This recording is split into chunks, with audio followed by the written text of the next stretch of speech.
기도드리겠습니다. 영광과 존귀와 찬양과 기도를 받으시기에 합당하신 하나님 아버지, 지난 한 주간도 주님의 크신 사랑과 은혜로 지켜주시고 저희가 하나님께 나와 온전히 찬양하게 하시니 감사드립니다. 우리의 입술이 주님의 이름을 높이며 우리의 마음이 주님을 사랑하는 기쁨으로 가득 차길 원하옵나이다. 주님, 우리의 삶을 주님의 손에 온전히 맡깁니다. 우리의 생각과 마음이 주님의 뜻을 따라가게 하시고 세상의 유혹과 두려움 속에서도 흔들리지 않는 믿음을 허락하여 주시옵고 모든 순간 주님의 말씀을 의지하며 살아가도록 저희들을 붙들어 주시옵소서. 주님, 우리의 가정과 교회를 주님의 사랑으로 붙들어 주시고 서로를 더욱 아끼고 섬기며 하나 되는 공동체가 되게 하여 주시옵소서. 특별히 연약한 자들을 돌보시고 고통 중에 있는 이들에게 위로와 소망을 주시며 병상에 있는 분들에게 치유의 은혜를 베풀어 주시옵소서. 이번 거대한 산불로 인해 소중한 인명과 재산, 마을과 교회, 생태계에 엄청난 피해가 발생하였습니다. 산불로 인해 한순간에 삶의 터전을 잃어버린 수많은 이재민들을 위로하여 주시고 속히 일상의 평안함을 되찾게 하여 주시옵소서. 주님, 이 나라와 민족을 위해 기도합니다. 주님께서 이 땅을 다스려 주시고 정의와 공의가 강물처럼 흐르는 나라가 되게 하여 주시옵소서. 지도자들에게 지혜를 주시고 국민들이 서로 화합하며 주님의 뜻을 이루어가는 나라가 되도록 도와주시옵소서. 섬김의 자리에서 묵묵히 충성하는 손길들을 기억하시는 하나님, 오늘 예배를 섬기는 모든 이들에게 하늘의 이루와 상급을 더하여 주시옵소서. 아름다운 찬양으로 섬기는 찬양단과 반주자, 유초등부, 중고등부, 청년대학부 교사들 모두에게 주님의 풍성한 은혜를 내려 주시옵소서. 이 시간 예배 가운데 성령님이 함께 하시고 말씀을 전하시는 목사님께 기름 부어 주시옵소서. 오늘 드리는 이 예배가 형식적인 시간이 아니라 살아계신 하나님을 깊이 만나는 시간이 되기를 간절히 바라오며 저희의 삶을 온전히 변화시키는 능력의 예배가 되기를 소망합니다. 모든 영광을 살아계신 우리 주 예수 그리스도의 이름으로 간절히 기도드리옵나이다.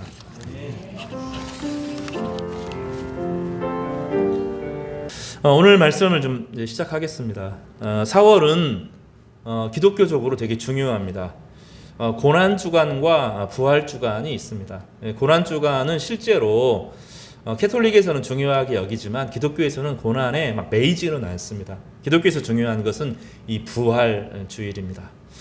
그래서 이제 제 페이스북에 친구들을 보니까 벌써 영국에서는 부활주간에 긴 휴가가 주어져요. 회사들마다 휴가가 주어지기도 하고 부활절 기간이 제일 큰 축제로 보내는 곳이 영국과 독일 같은 경우는 그런 경우죠. 그 기간을 통하여 성도들은 예수 그리스도의 십자가와 예수 그리스도의 일어섬을 함께 기념합니다. 우리도 마찬가지인데 무엇을 기억하고 무엇을 기념하느냐에 따라서 우리가 그렇게 되어갑니다. 이 오늘 본문에 보면 사무엘이 큰 승리를 얻고 나서 자기의 일생 동안에 베델과 또 길갈과 또 미스바라고 하는 세 도시를 순회하면서 기억하는데 이것이 사무엘의 정체성입니다. 사무엘은 무엇이 되고 싶었는지를 살펴보도록 하겠습니다. 왜 그 세 도시를 중심으로 해서 더 중요한 도시들이 많은데 왜 그 세 도시에서 나라를 다스렸는가? 사무엘이라고 하는 사람이 도대체 어떤 일을 이루려고 했는가를 이 말씀 전체를 통해서 살펴보고 우리가 기억해야 되고 기념할 것은 무엇인가? 그것을 통해서 우리는 어떠한 하나님 백성이 될 거냐, 어떤 인간이 될 것인가를 한번 생각해보는 아주 본질적인 복음의 말씀을 함께 나누도록 하겠습니다. 지난주와 지지난주에 우리는 두 가지 중요한 사건을 살펴보았습니다. 법궤라고 하는 것을 중심으로 해서 이스라엘 사람들이 전쟁에서 불리하니까 법궤라는 것을 들고 나가서 이 법궤가 있으면 전쟁에서 이길 것이라고 생각을 한 거죠. 마치 전쟁터에 나가는데 십자가 들고 나가면 이길 것처럼 생각하는 이런 생각을 가진 겁니다. 근데 하나님은 법궤와 함께 하시지 않았습니다. 거기에 제사장들도 하나님이 죽이셨고 이 법궤를 블레셋 사람들, 하나님을 안 믿는 사람들이 빼앗아 가도록 하셨습니다. 법궤에는 하나님의 말씀, 모세가 받았던 십계명이 들어있었고 또 아론의 쌍난 지팡이가 들어있었고 만나가 들어있었습니다. 법궤에는 겉으로 드러나는 상징이 중요한 게 아니고 하나님의 말씀을 모시고 살아가면 하나님이 미래의 소망, 이 아론의 쌍난 지팡이가 미래의 희망을 상징하니까 미래의 희망을 주시고 하나님 말씀과 동행하는 사람들에게 늘 매사에 모든 것을 공급하여 주신다라고 하는 상징입니다. 그게 그러니까 믿음과 소망과 사랑을 표현하는 것이 법궤입니다. 우리가 하나님을 신뢰하고 하나님을 경외하고 참된 정직을 따라서 하나님이 주시는 서로 이웃을 사랑하는 마음으로 살아가면 하나님께서 우리의 삶을 공급하여 주시고 이끌어 주시고 무엇보다도 우리 마음 가운데 어두운 마음을 걷어가시고 희망을 주신다는 거예요. 이 문제는 실체가 아니라 희망입니다. 희망.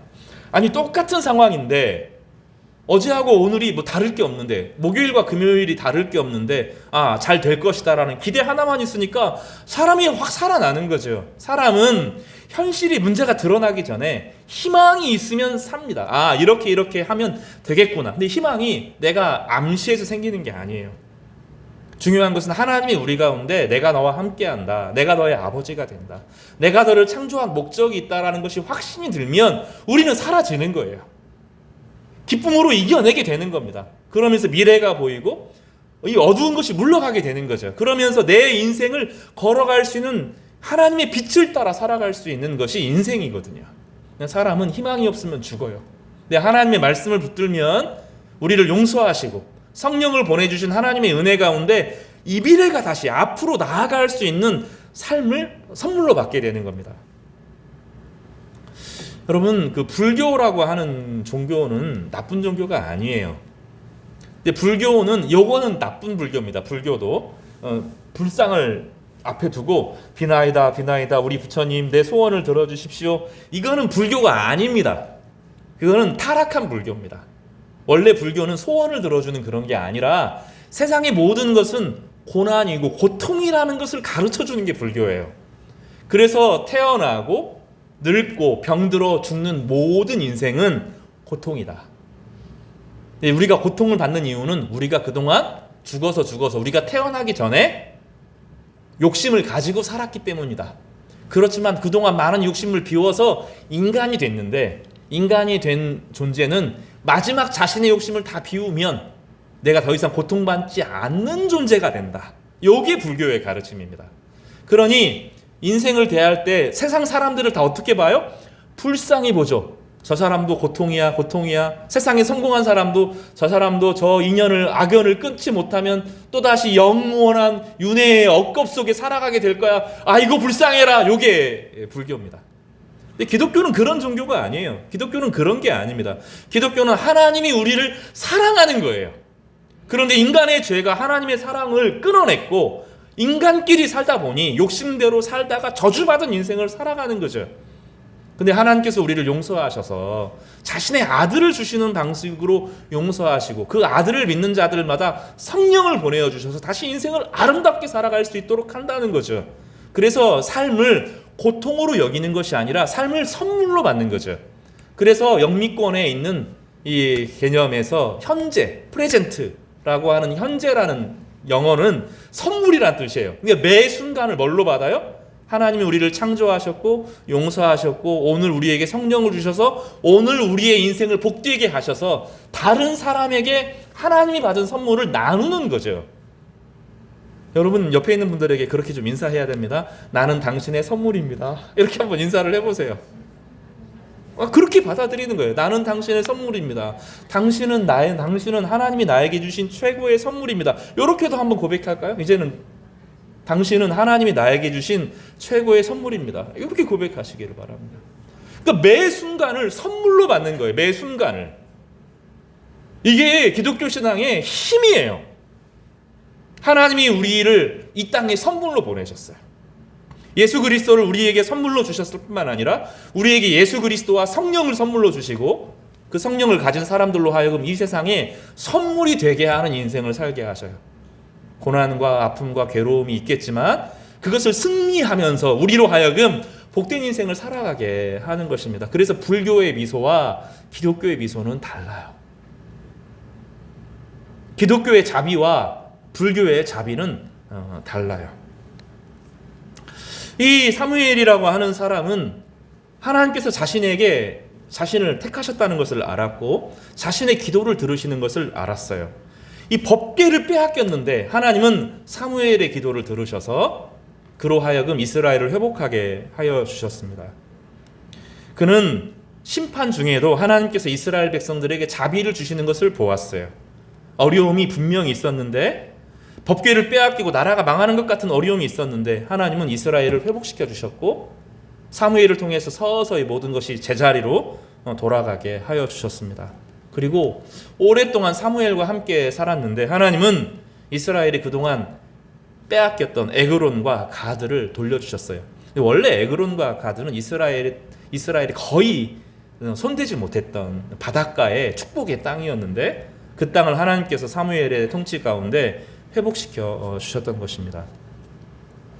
이스라엘 사람들이 자신들이 하나님의 선물임을 알고 욕심부리지 않고 이스라엘 성도들끼리 욕심부리지 않고 고리대금하지 않고 남의 것 빼앗기지 않고 서로에게 친절을 베풀어 주셨으면 하나님은 이스라엘 사람들과 함께 거주하시면서 희년, 기쁨을 매일매일 배가시켜 주셨을 거예요.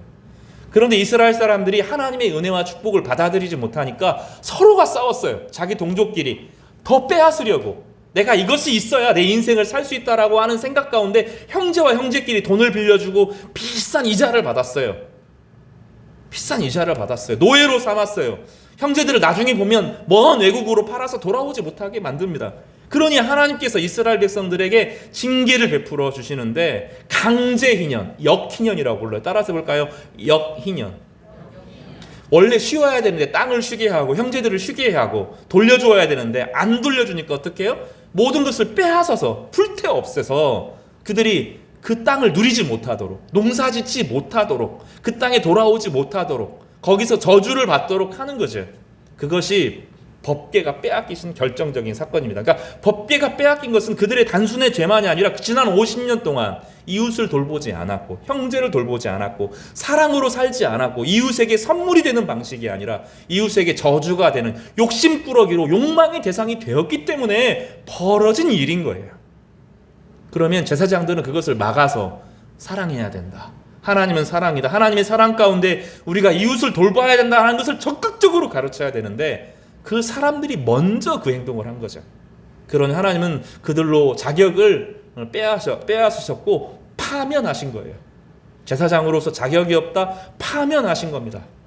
그리고 남들이 보지 않는 성전에서 청소하는 아무것도 아닌 어린아이 하나를 택하셔서 그에게 하나님 말씀을 주시고 비전을 주시고 그의 인생을 통하여서 이스라엘 사람들로 하여금 회개케 하시고 자신의 존재의 의미를 되찾도록 하여 주셨습니다. 그리고 그들이 하나님 말씀으로 하나씩 돌아올 때 하나님은 어떻게 하셨어요? 블레셋 사람들이 생각했던 제우스, 천둥의 신, 번개의 신, 그 천둥의 신과 번개의 신이 제우스, 바알이 아니라 나다 하는 것을 드러내시면서 그들이 당혹스럽게 그들이 섬기는 신의 이름으로 저주를 받게 하는, 그래서 혼란스러워하는 일이 벌어지게 된 겁니다.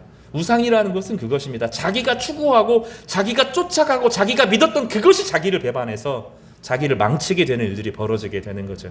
그래서 블레셋 사람들은 힘과 권력으로 이스라엘 사람들을 지배하려고 하다가 힘과 권력과 천둥의 신에게 바알이라고 믿었던 그 시기에 아니라 여호와에 의해서 그 바알의 심판을 당하는 역설의 경험을 하게 되는 것입니다.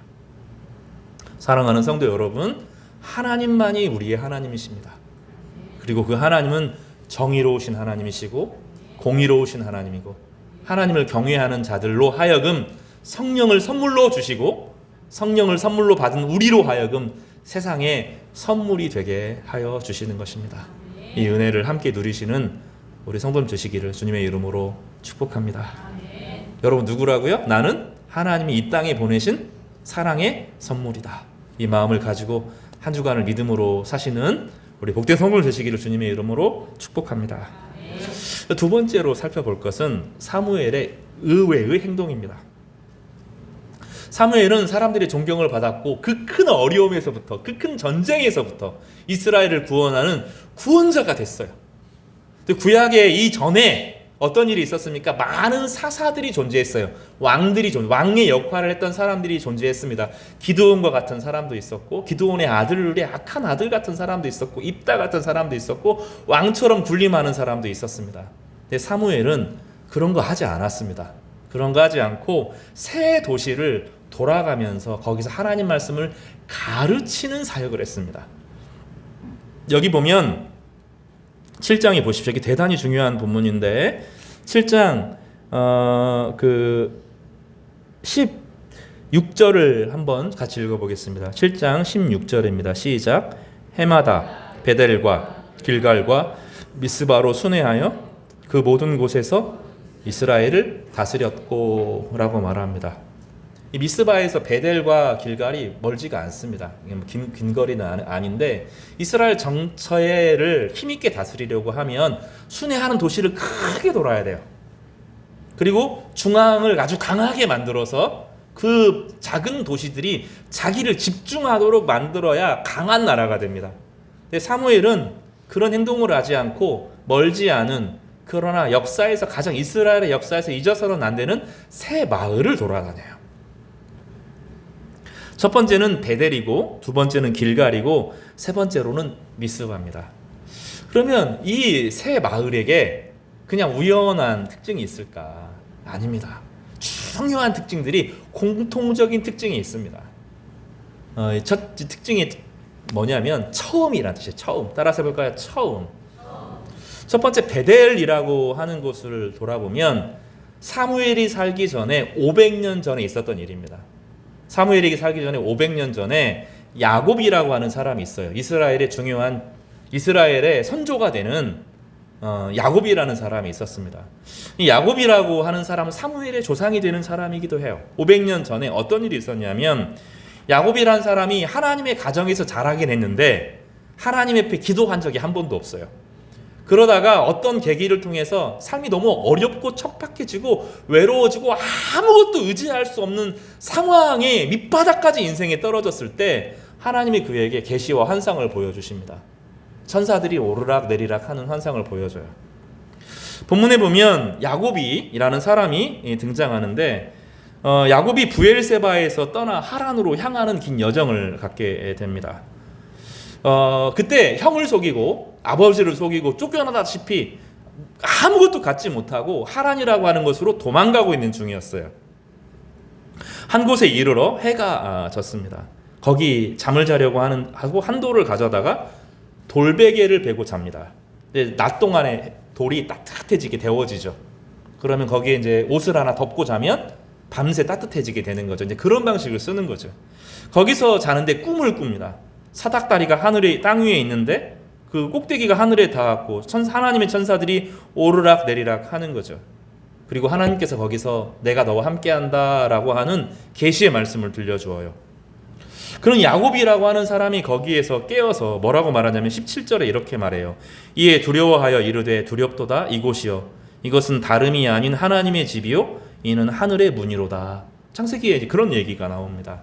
야곱이라는 사람이 온 세상에 하나님이 계시는 것을 알았고 하나님의 영광이 그곳에 임하는 것을 처음으로 경험하게 되는 거예요.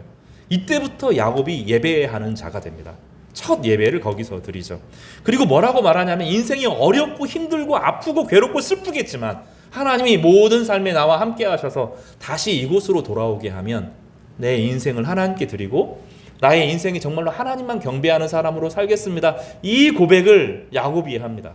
근데 하나님께서 야곱의 고백을 받으셔서 그의 외롭고 힘들고 지난한 삶 가운데 찾아오셔서 그 외로운 삶 가운데 찾아오셔서 그를 끝까지 지켜주십니다. 이게 베델입니다. 베델. 인생을 살면서 항상 좋을 수가 없어요. 지금 젊은이들이 경험하는 이 외로움과 슬픔과 그 암담함이라고 하는 것은 정말로 너무너무 힘들어요.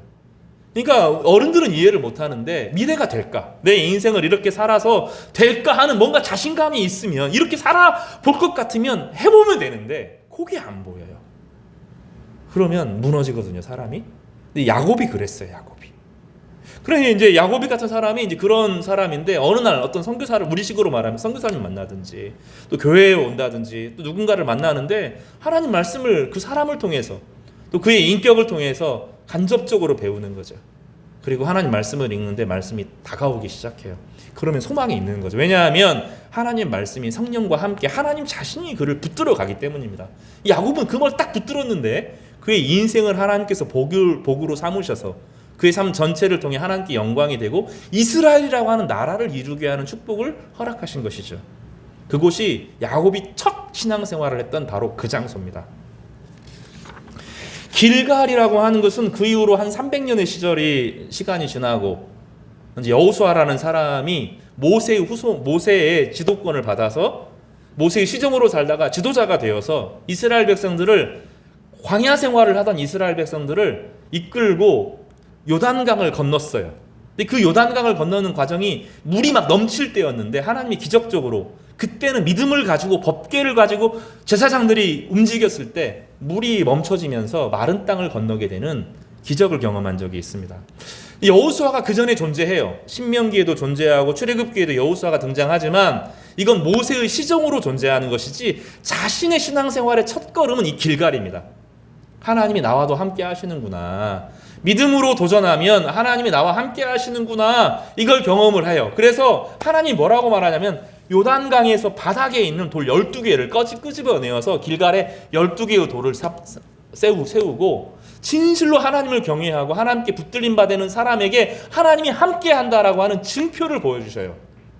그게 길갈입니다. 그 길갈의 고백을 따라서 이스라엘 백성들이 다시 한번 자신을 정결하게 하고 거룩하게 했던 곳이죠. 그곳이 어디라고요? 길갈이라고요. 그러니까 베델은 야곱이라고 하는 사람이 신앙생활을 처음으로 시작했던 곳이고 길갈이라고 하는 것도 모세를 따라가던 여호수아가 자신의 하나님의 신앙 고백을 했던 곳이 이 길갈입니다. 미스바는 어떤 곳입니까? 사무엘이 그동안 하나님과 오랫동안 동행했어요. 그런데 엄청난 나라의 어려움이 돌아왔고 블레셋 사람들이 막 쳐들어와서 그 힘으로 자기를 압제하려고 했던 것입니다. 사무엘은 아무것도 없었어요. 하나님 앞에 나아가고 하나님께 은혜를 구했는데 하나님이 그들이 섬기는 바알의 번개와 천둥을 가지고 블레셋을 치면서 이스라엘 백성들에게 구원을 주신 것이죠. 그러니 그곳이 어떤 곳이에요? 사무엘이 처음으로 하나님의 능력으로 이긴 곳이에요. 이해가 되죠? 왜 이 베델과 길갈과 미스바가 중요한지.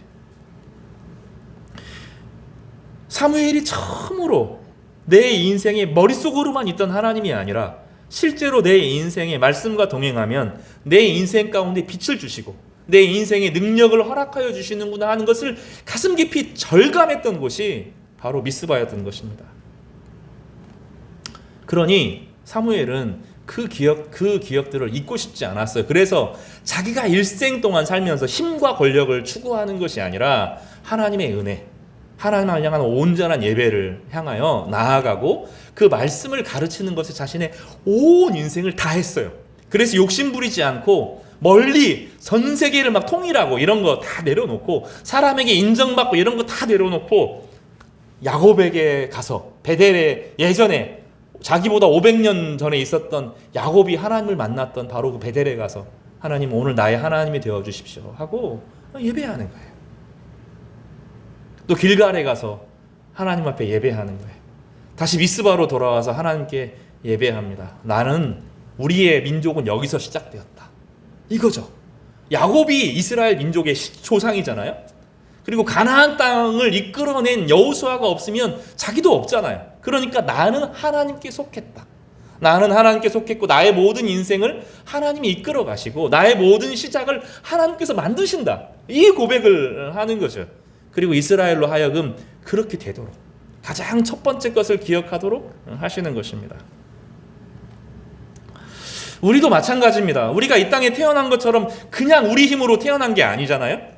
우리 생명이 우리 게 아니거든요. 내가 원하지 않는데 하나님이 이 땅에 살도록 하신 거죠.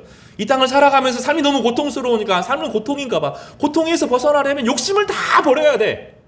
불교 신자들이 그렇게 말하고 힌두교도 그렇게 말하고 자이나교도 그렇게 말하는데 기독교는 그거 아니라는 거예요. 하나님이 나를 이 땅에 보내셔서 나를 선물로 살도록 세상의 수많은 사람들의 선물이 되게 하신 거야 하고 믿음으로 사는 거죠. 그런데 그렇게 못 살잖아요. 죄에 찌들리고 인생에 실패하고 낭망하고 교만해지고 하는 인생 가운데 너무 낭망했을 때 어느 날 예수 그리스도를 알게 되죠. 하나님이 나를 위해서 자신의 아들을 보내셔? 그 아들이 나를 위해 죽었어? 그걸 믿었는데 진짜 내 죄가 용서되는 경험을 하는 거죠. 마음이 가벼워지고 용기가 생기고, 그런데 그 믿음을 따라 살아갔는데 내 안에 주의 영이 임하시면서 세상이 다시 보여요. 밝아 보여요. 한번 해볼 만해요. 하나님의 지혜와 능력으로 한번 이겨볼 만한 거예요. 내 안에서 강력한 힘이 부어지는 거죠. 그런데 교회 성도들 가운데 그 고백을 같이 하는 사람들이 기도해줘요, 격려해줘요, 힘을 북돋아줘요.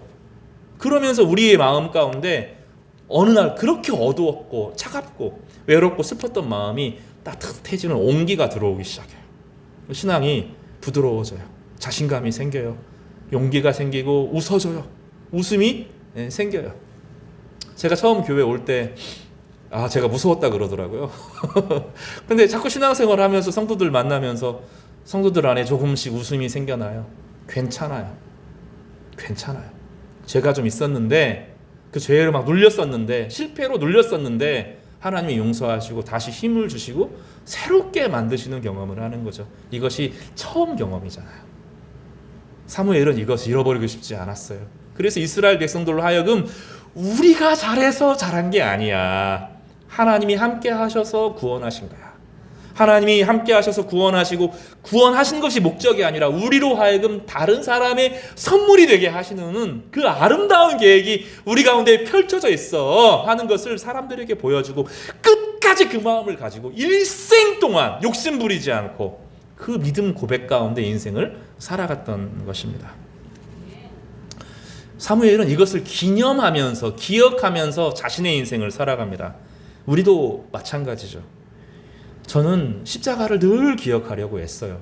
내 자신의 경험과 추억과 승리한 것들도 있지만 신체되고 영적으로 힘들 때 예수 그리스도의 십자가를 묵상합니다. 주님이 나를 위해서 거기서 죽으셨어. 내 죄를 주께서 사하셨어. 그런데 예수께서 부활하신 것을 또 묵상해요. 예수님께서 그 무덤에 계시지 않고 하늘에 오르셔서 죽음의 모든 권세를 이기셨는데 예수님이 우리를 위해 진짜 사랑으로 사셨기 때문에 이기신 거야. 사랑만이 세상을 이겨, 사랑으로 세상을 살아야지 하고 부활의 능력을 다시 묵상합니다. 첫 성령이 임하신 예루살렘 교회를 묵상합니다. 우리 힘으로 살아가는 것이 아니라 하나님이 우리 가운데 찾아오셔서 우리로 하여금 좋은 교회가 되게 하시고, 유방이 이 모든 것들 가운데 모든 갈등과 분열을 깨트리시는 성령의 은혜를 주실 거야. 이게 첫 예루살렘 교회거든요. 또 안디옥 교회를 묵상합니다. 유대인과 이방인의 한계를 뛰어넘어서 사랑의 공동체를 만들었던 안디옥 교회를 또 기억하고 묵상하고 연구합니다. 한국교회 양반이 종을 풀어주고 목사를 만들고 자기가 장로가 되고 교회를 세웠던 그런 교회들의 전통들을 묵상합니다. 윤동주 시인이 기독교 신앙을 가지고 시를 썼던 것을 묵상합니다.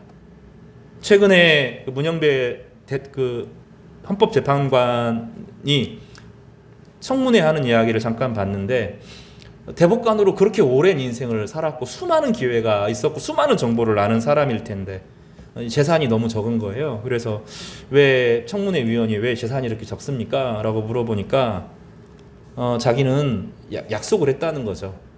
평범한 사람들보다 재산을 더 많이 갖지 않겠다. 서울의 사람들이 가진 재산이 요만큼 정도 되는데 내가 조금 더 많아서 미안하다. 이유를 보니까 진주분이거든요. 제가 좀 알아보니까 김장하라고 하는 어른이 계셔요. 한학방을 운영하셨던 분인데 자기 거 다 털어가지고 젊은이들을 후원하고 지지하고 격려하는 그분의 삶, 그래서 어른이라는 칭호를 받는 분이죠. 그분이 고등학교 2학년 때부터 수업료를 다 댄 거죠. 고등학교 2학년, 3학년, 대학교 1학년, 2학년, 3학년, 4학년을 다 된 거예요. 그러니 그분을 기억하면서 내가 가지고 있는 돈은 내가 부를 누리기 위한 게 아니야, 이런 생각을 한 거죠. 또 한 분은 의대를 갔는데 의대에서 성공하고 돈 많이 벌 수 있는데 대학교 1학년 때 좋은 기독교인들을 만나기도 하고 또 사회운동을 하는 분들을 만나면서 정의가 정말로 중요하구나, 내가 정의를 위해 인생을 살아야 되겠다, 의대 딱 때려치고 열심히 공부해서 법대 들어가고 정말로 최선을 다해서 공부해서 헌법재판관이 된 거예요. 그래서 정의를 이야기하는 사람이 되는 거죠.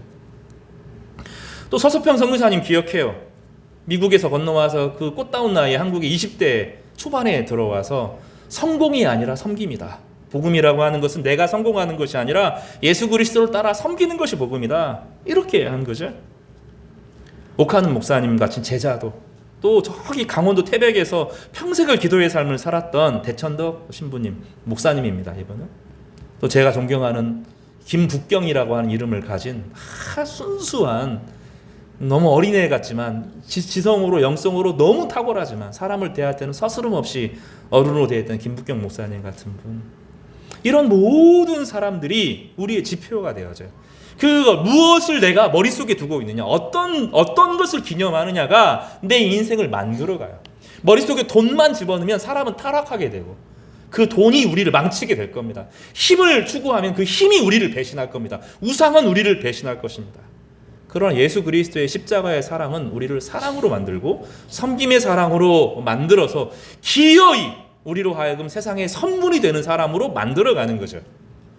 거기에 하나님은 우리에게 적절한 고난도 주셔서 교만하지 않도록 하시고, 때로는 그 어려움을, 역경을 이겨내게 하면서 우리로 탄탄한 존재가 되게 하셔서 우리로 하여금 고난도 주시고 어려움도 주시고 외로움도 주시고, 그 가운데 하나님께서 우리가 실패할 때도 찾아오셔서 우리의 위로가 되시는 하나님이시고 우리를 다시 세상을 이기게 하는 존재로 우뚝 서게 하는 거죠.